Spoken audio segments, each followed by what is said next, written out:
Welcome to the Haven Collective. I'm J.R. Forsteros, and this is the Beacon Bit. This is our second week exploring the parable in Luke chapter 18 of the Pharisee and the tax collector. And again, I just want to encourage you, if you haven't read it this week, it's worth going back and reviewing the parable before we dive into this conversation. You can find a link to the passage in the video description, or again, if you've been reading it on your own, you probably already know where to find it. I want to ask the question, and this comes from a scholar named Robert Farrar Capon. He's a British scholar. How do we tell if someone has repented, right? How do we measure that? I think we've all probably been that kid who was told to say that they were sorry for doing something, and so we said it, but we didn't really mean it, right? We were just like, yeah, sorry. And then probably your parent said, I'll say it like you mean it. Right? Which, again, I don't know that makes it any better if I just get better at pretending I mean it, right? But we've all experienced that. We've all experienced this desire to say something or to go through the movements of repenting without actually changing.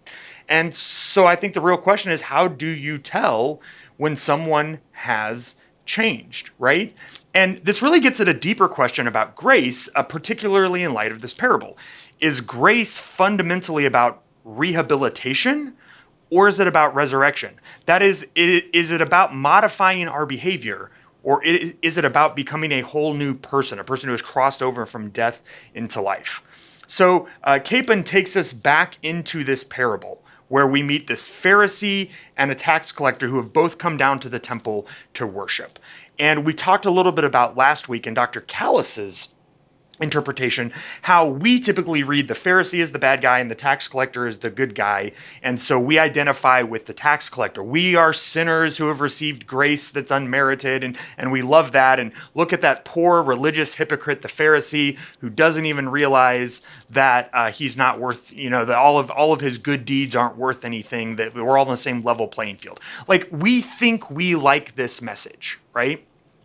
But Dr. Callis insisted that we understand the original context of the parable, that the Pharisee was actually the person that people probably more associated themselves with. He was the sort of saintly religious type of person, the person that everyone in the crowd listening to Jesus would have aspired to be, whereas the tax collector was an outright villain, someone that they probably knew in their own lives, someone who had harmed their own families and livelihoods by collecting taxes for Rome, someone that they truly despised. So whereas it's easy for us to relate to the tax collector, thanks to 2,000 years of teaching and preaching this story, in the original context, it wouldn't have been at all. They would have much more readily associated with the Pharisee. And so to help us get back to that, I want to ask a question that Capon asks in his own interpretation of the parable, which is, what do you think happened the next time the tax collector came to the temple to pray, right? Because this time he says that he's the worst of sinners, right? That he's someone who's dead, who needs to be brought back to life. But what happens if he comes back next time and nothing's changed? He spent the entire week in between his temple visits continuing to extort the poor and vulnerable in his town. He's continued to cozy up to Rome at the expense of his own people. He's continued to prey on people who are vulnerable for his own gain.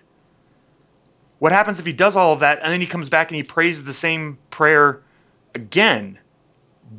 Do you still want to be like the tax collector?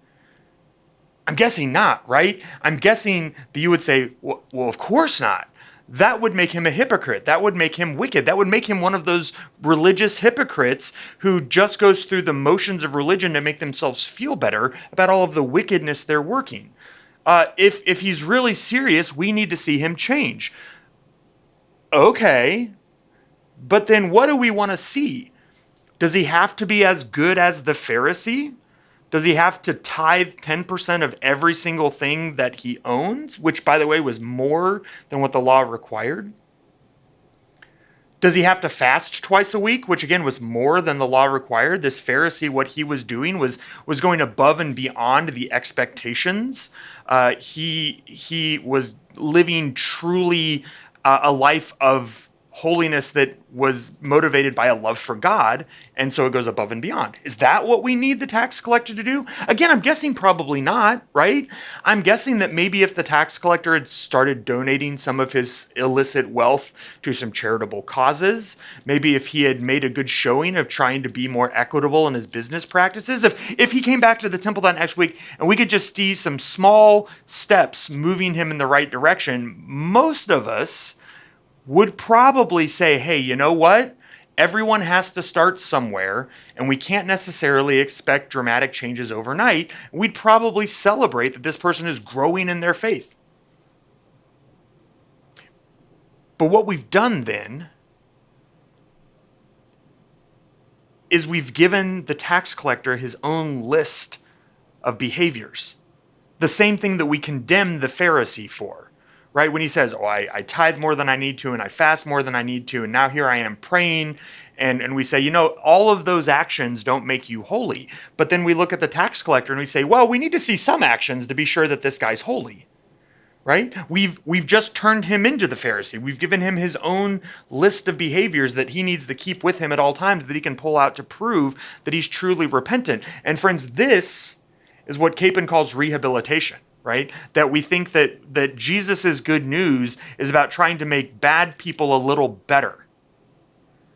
But Jesus' good news is not about rehabilitation. It's about resurrection. It's about making dead people alive. And that's challenging for us because it's not something that we can be in control of or something that we can measure.